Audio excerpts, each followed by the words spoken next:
Radhe Radhe friends, welcome to my YouTube channel Best Knowledge. First of all, please don't forget to like and comment my videos. So today we will discuss about local non-intrinsic properties of surface, chapter number 5 of BSc 5th semester maths second book, differential geometry and tensor analysis, lecture number 2. जी हाँ, lecture number 2 इसका एक lecture हो चुका है।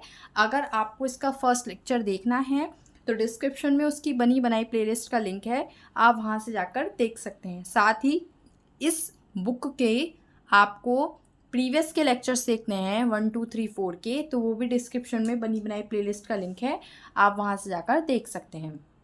और आपको बता देती हूँ बीएससी 5th सेमेस्टर में मैथ्स की 2 बुक हैं, जिसमें से फर्स्ट बुक है group and ring theory and linear algebra, जो कंप्लीट हो चुकी है। मेरे चैनल पर उसके सारे वीडियोस लेक्चर अवेलेबल हैं।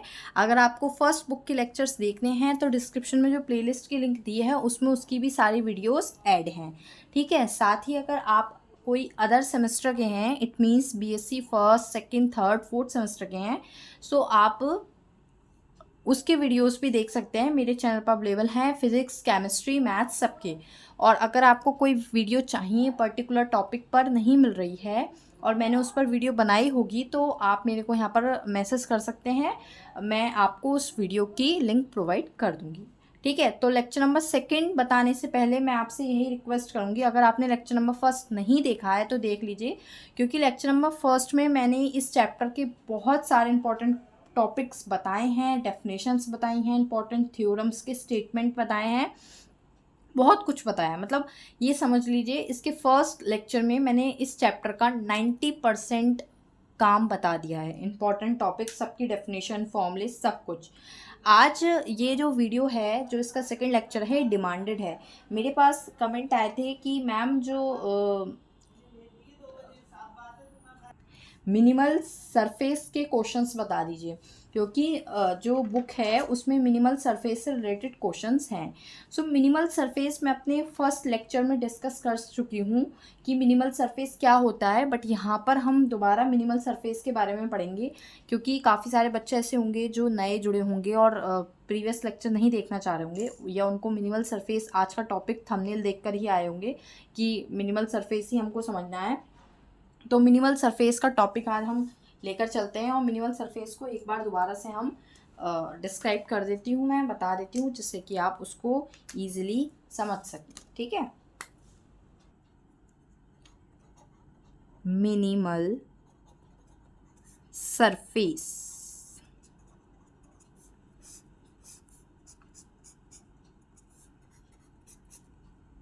so now we will discuss about minimal surface.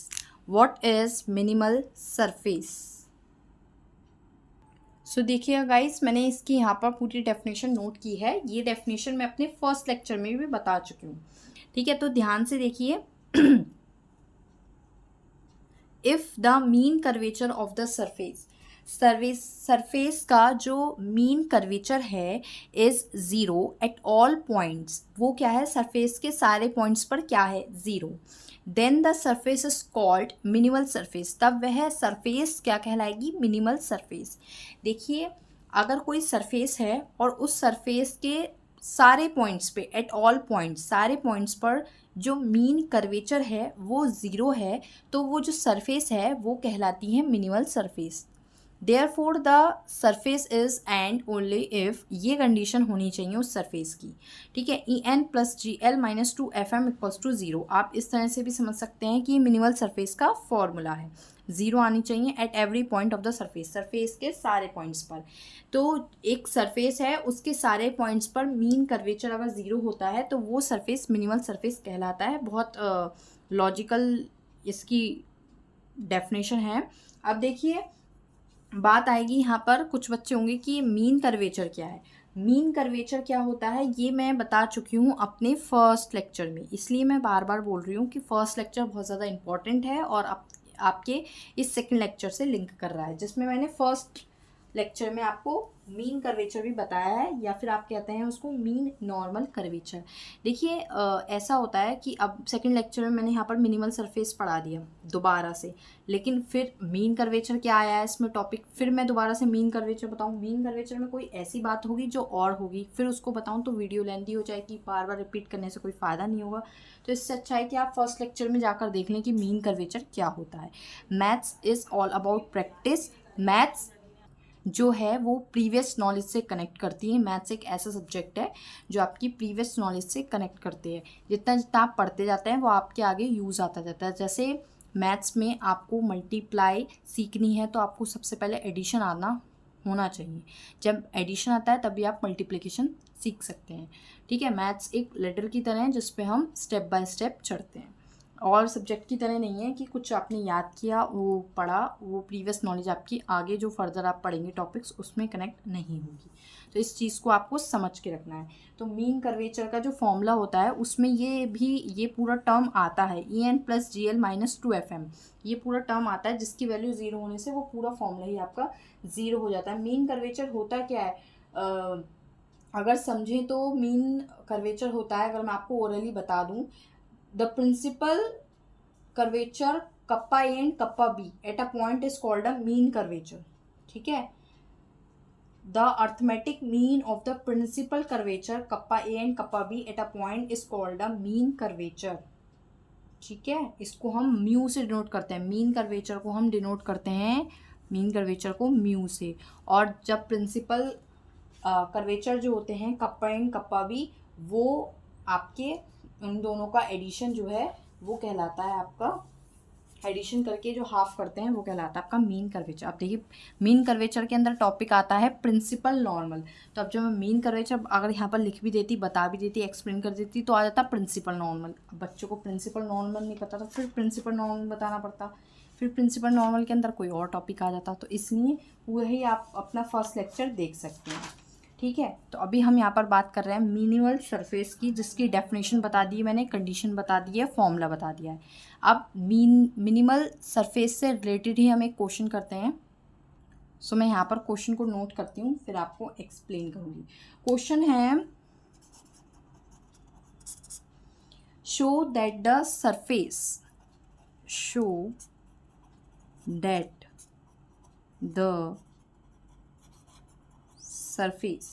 Surface की इक्वेशन दी हुई है e⁻z cos x = cos y। ये दी हुई है सरफेस की equation, e⁻z cos x = cos y is minimal.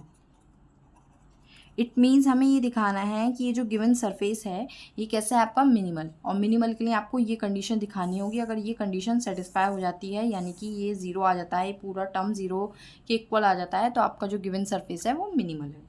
तो देखिए इसको किस तरह से करना है, बिल्कुल स्टेप बाय स्टेप मैं आपको बताऊंगी। सबसे पहले आपको जो गिवन है आप वो नोट करेंगे, सरफेस की equation e⁻z cos x = cos y। ठीक है, अब यहाँ से हम अगर EZ की वैल्यू फाइंड करते हैं तो कितनी आएगी, cos y over cos x, multiply का डिवाइड में पहुँच जाएगा। यहाँ मल्टीप्लाई में इसके साथ, ये कहाँ जाएगा, डिवाइड में। तो ये इस तरह से हमने EZ की वैल्यू निकाल ली है। अब हम क्या करेंगे, अब हम दोनों साइड लॉग लेंगे। तो हम लिखेंगे taking log on the both side we get, हम क्या करेंगे, हम दोनों ही साइड पर लेफ्ट हैंड साइड में भी और राइट हैंड साइड में भी लॉग लेंगे। तो देखिए मैं यहाँ पर आपको नेक्स्ट पेज पर एक्सप्लेन करती हूँ।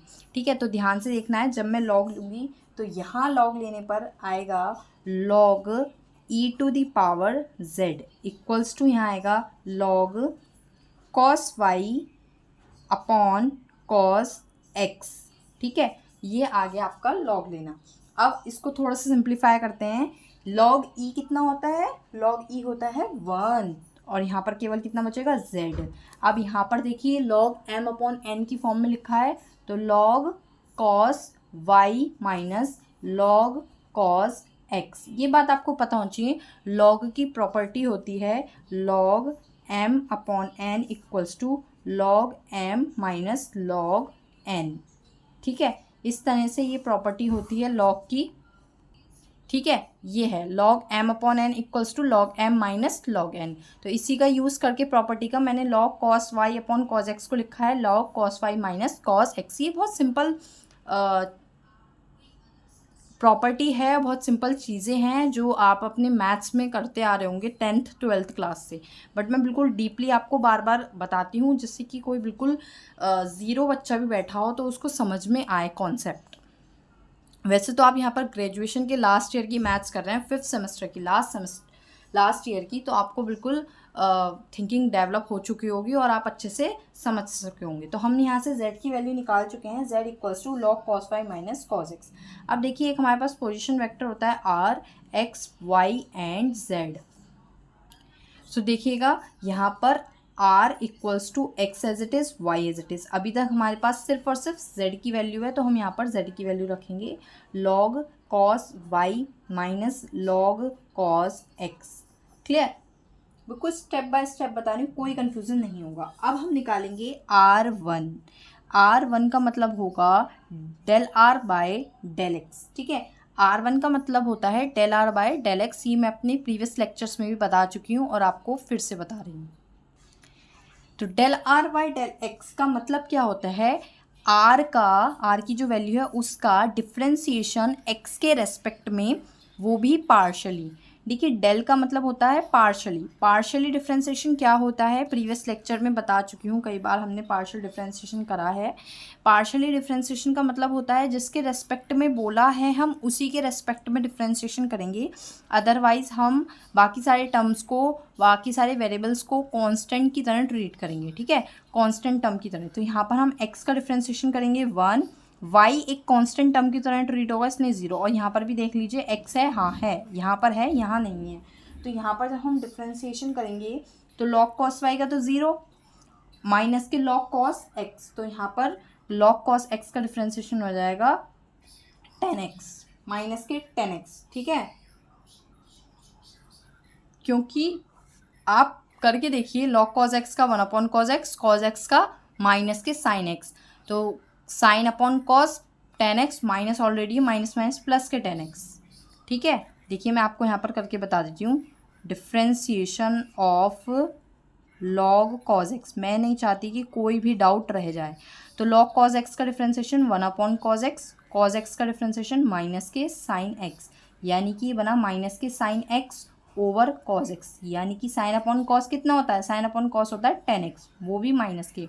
यहाँ माइनस के ऑलरेडी एक और माइनस का जो प्लस, तो log cos x आ गया आपका 10x। ये पूरा मैंने जो आपको यहाँ पर बताया है खोलकर, इसको मैंने यहाँ पर डायरेक्ट लिख दिया था 10x।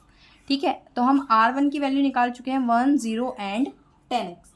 इसी तरह से आपको r2 निकालना है। r2 जब हम करेंगे तो r2 का मतलब होगा r का partially differentiation with respect to y, del r by del y। It means r का partially differentiation with respect to y। तो देखिए यहाँ पर x का डिफ्रेंसिएशन 0 हो जाएगा क्योंकि एक अदर वेरिएबल है, y का डिफ्रेंसिएशन 1, और यहाँ पर देखिए y बन रहा है, हाँ यहाँ पर log cos y है माइनस के log cos x है, तो log cos y का हो जाएगा माइनस के 10y। फिर से सेम देखिए यही प्रोसेस है, log d over dy log cos y।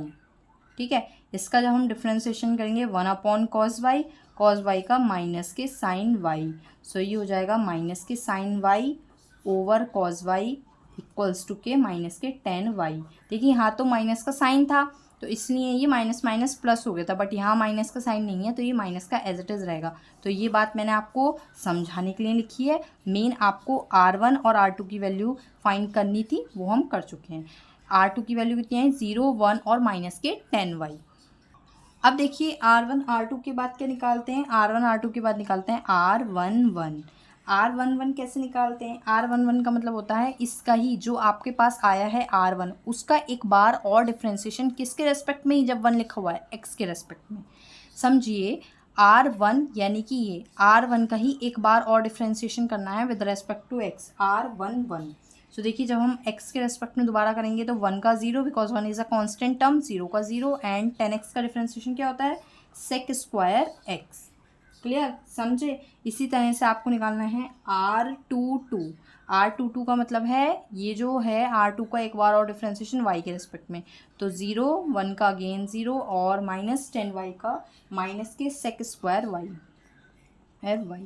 Clear. इसी तरह से हम एक और डिफ्रेंसिएशन निकालते हैं, वो निकालते हैं R12। R12 का मतलब है 1 वाला जो है, जो पहला वाला लिखा नंबर है 1 वाला जो है उसका y के रेस्पेक्ट में, 2 मतलब y के रेस्पेक्ट में डिफ्रेंसिएशन, तो मैं करूँगी तो y के रेस्पेक्ट में 1 का 0, 0 का 0 और 10x का भी डिफ्रेंसिएशन 0, क्योंकि हम यहाँ पर पार्शियली डिफ्रेंसिएशन कर रहे हैं। तो R12 का मतलब है R1 का ही हम y के रेस्पेक्ट में डिफ्रेंसिएशन कर रहे हैं। सो इस तरह से R11, R22 और R122 भी निकालना है। तो मेन वैल्यूज़ हमारी ये हैं जिसपे मैंने ये टिक करे हैं। अब ये वैल्यूज़ आ चुकी हैं, अब हम इनका यूज़ करेंगे। देखिए मैंने आपको फॉर्मूला बताया था मिनिमल सरफेस का, जिसको मैंने यहाँ नहीं लिखा है क्वेश्चन में, आपको क्वेश्चन में लिखना है। मैंने पहले ही बता दिया था इसलिए नहीं लिखा है। अब जितने भी मिनिमल सरफेस के क्वेश्चंस करें उसमें सब में ये फॉर्मूला लिखना है EN + GL माइनस के 2FM = के 0। तो यानी कि आपको इन सब की वैल्यूज़ भी तो पता होनी चाहिए, E की, N की, G की, L की, F की, M की। सो हम 1 बाय 1 सबकी वैल्यूज़ निकालेंगे, ठीक है। First of all we will find the value of E। E = के होता है R1 का स्क्वायर।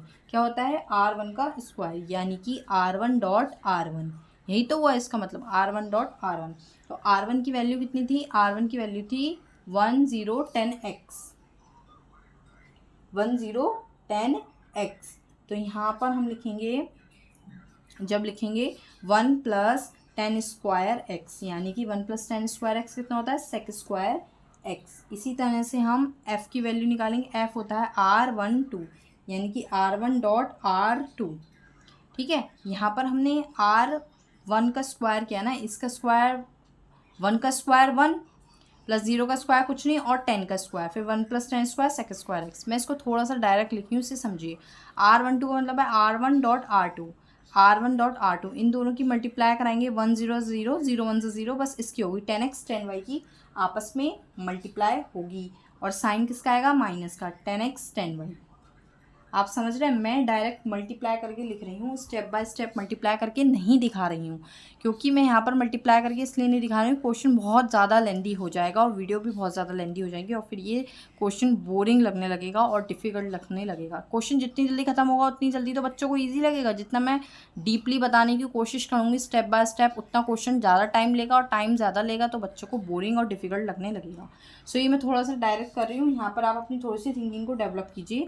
EF निकाल चुके हैं, अब हम निकालेंगे G की वैल्यू होती है R2 का स्क्वायर, यानी कि R2 का स्क्वायर, R2 की वैल्यू ये है, इसका स्क्वायर करके ऐड करना है। 0 का स्क्वायर 0, 1 का स्क्वायर 1 और 10 स्क्वायर का 10 स्क्वायर, माइनस का हो जाएगा प्लस, यानी कि 1 + 10 square y, it means sec square y। ये हम सारी वैल्यूज़ निकालना है। EFG की हम निकाल चुके हैं, EFG की हम निकाल चुके हैं। अब देखिए आपको निकालनी है और वैल्यूज़, यानी कि अब EFG की निकाल चुके हैं, LMN की वैल्यू बची है। LMN की वैल्यू ध्यान से देखिए, LMN की वैल्यू के लिए चाहिए आपको R1 cross R2, R1 cross R2। सो R1 क्रॉस R2 कैसे निकालते हैं? डिटर्मिनेंट सॉल्व करते हैं, क्रॉस के लिए IJK लिखेंगे हम, R1 के लिखेंगे, R1 के हैं 1 0 10x और R2 के हैं 0 1 माइनस के 10y, ठीक है। अब हम R1 R2 को सॉल्व करते हैं, जब I को करते हैं तो I को हाइट 0 से इसकी मल्टीप्लाई, इसका माइनस के 10x I, फिर बीच में माइनस आता है, J वाला करते हैं तो J को हाइट करेंगे, इसकी मल्टीप्लाई से, इसकी मल्टीप्लाई से, 0 की 10x से करेंगे 0 1 10 आ जाएगा 10y माइनस के, तो ये ऑटोमेटिकली प्लस का हो जाएगा, क्योंकि यहाँ पर भी माइनस है, फॉर्मूले में भी माइनस होता है, तो ये हो गया प्लस का। फिर प्लस आता है लास्ट वाले में, K वाला जब देखेंगे तो K को हाइट करेंगे 1 0 0 0 0 0, तो यहाँ पर आ गया 0 K, 1 1 1, अच्छा हाँ 1 1 1 सॉरी 1K, तो इस तरह से यहाँ पर आ गया 1K। तो R1 क्रॉस R2 आपका ये आ चुका है। इसको आप अगर आप इसको हटा के लिखते हैं IJK को, तो R1 क्रॉस R2 कितना होगा? माइनस के 10x कॉमा 10y और कॉमा 1। तो इस तरह से आपका R1 क्रॉस R2 भी निकल गया। क्वेश्चन को समझते चलिए, क्वेश्चन थोड़ा सा बड़ा हो जाता है ये वाला। अब R1 क्रॉस R2 का हमने क्यों निकाला? क्योंकि हमें इसका यूज़ करना है इसलिए निकाला। LMN की वैल्यू के लिए हमें R1 क्रॉस R2 चाहिए। अब देखिए कैसे निकलता है, मैं यहाँ पर आपको आगे नेक्स्ट पेपर पर बताती हूँ, ध्यान से देखना।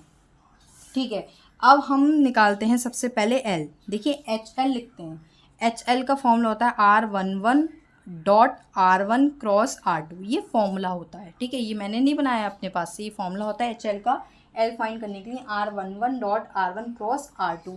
अब देखिए R11 कितना है, R11 आपने निकाला था R11, ये देखिए इधर देखिए R11 0 0 सेक स्क्वायर एक्स, तो हम इसी का यहाँ पर यूज़ करेंगे। R11 0 0 sec square x dot R1 cross R2 अभी आपने निकाला है यहाँ पर नीचे, माइनस के 10x माइनस के 10y और 1, तो उसी का हम यहाँ पर यूज़ करेंगे। डॉट के साथ क्या लिखेंगे, माइनस का 10x कॉमा 10y और 1, ये हमने लिख दिया है इन दोनों की मल्टीप्लाई। अब देखिए जैसे ही मैं एच एल निकालूंगी, इसकी मल्टीप्लाई इससे 0 0 से इसकी 0, सिर्फ सेक स्क्वायर की 1 से होगी, sec square X. So H L आ गया सेक स्क्वायर एक्स, बट हमको निकालना क्या है, L. L is sec square x upon H. Clear, ये हमने निकाल ली एल की वैल्यू। ऐसे ही मेहनत के साथ हमें एच एम निकालना है और एच एन निकालना है। तो जब हम एच एम निकालेंगे तो एच कितना हो गया, एच एम हो गया आपका R12.R1 क्रॉस R2। सो जब आप इसको सॉल्व करेंगे तो ये आपको देगा 0। मैं यहाँ डायरेक्ट लिख रही हूँ, आप सॉल्व करके देखना, एम की वैल्यू आएगी 0। ये मैं डायरेक्ट बता रही हूँ, ये आप खुद सॉल्व करेंगे। ठीक है, उसके बाद इसी तरह से हम एच एन निकालेंगे। एच एन के लिखेंगे R22। देखिए R11 R12 R22, इन चीज़ों को आपको ध्यान रखना है। ये फॉर्मूले आप याद कर लेना कि एल एम एन कैसे निकलता है, R1 क्रॉस R2। तो R1 क्रॉस R2 के लिए देखिए पहले आप R22 लिखेंगे। R22 था 0 क्रॉस 0 एंड माइनस के सेक स्क्वायर वाई, हमने जब R22 की वैल्यू निकाली थी। डॉट R1 क्रॉस R2 कितना है, माइनस के 10x कॉमा 10y कॉमा 1। 0 की मल्टीप्लाई से 0 0 की मल्टीप्लाई से सेक स्क्वायर वाई आएगा, माइनस के सेक स्क्वायर वाई कितना, एच एन। सेम बिल्कुल इसकी तरह जब हम यहाँ से एन की वैल्यू निकालेंगे, माइनस के sec square Y upon h, ये निकली आपकी एन की वैल्यू। तो यहाँ से आपने एल एम एन की वैल्यू भी फाइंड कर ली हो। अब फटाफट हम फॉर्मूले में लगाते हैं। हमारा फॉर्मूला क्या था वो हम लिखेंगे for surface is minimal then, क्या था फॉर्मूला आपका, EN+GL -2FM = 0।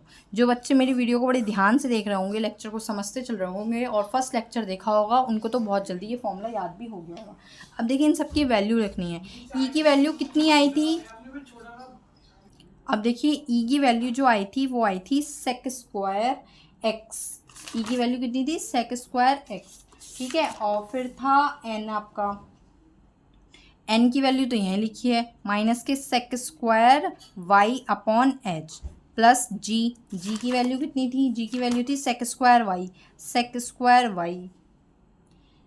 ठीक है, और एल की वैल्यू कितनी है, ये है sec square x upon h. फिर है माइनस के 2FM। सो एफ़ की वैल्यू कितनी थी, पीछे यहाँ पर देखिए एफ़ की वैल्यू थी माइनस के 10x 10y, माइनस के 10x 10y और एम की वैल्यू कितनी थी 0, यहाँ पर आ गया 0। अब देखिए ध्यान से देखिए, sec square X sec square Y minus के sec square Y sec square X, ये पूरा टर्म सेम है, कैंसिल, और इसकी मल्टीप्लाई जब 0 से होगी तो क्या ये 0 हो जाएगा। तो ये आ गया 0 के इक्वल आ गया, यानी कि इसने यहाँ पर दिखा दिया कि ये मिनिमल सरफेस है। तो हैंस द सरफेस, आप लिखेंगे हैंस द सरफेस is, या hence the given surface is minimal।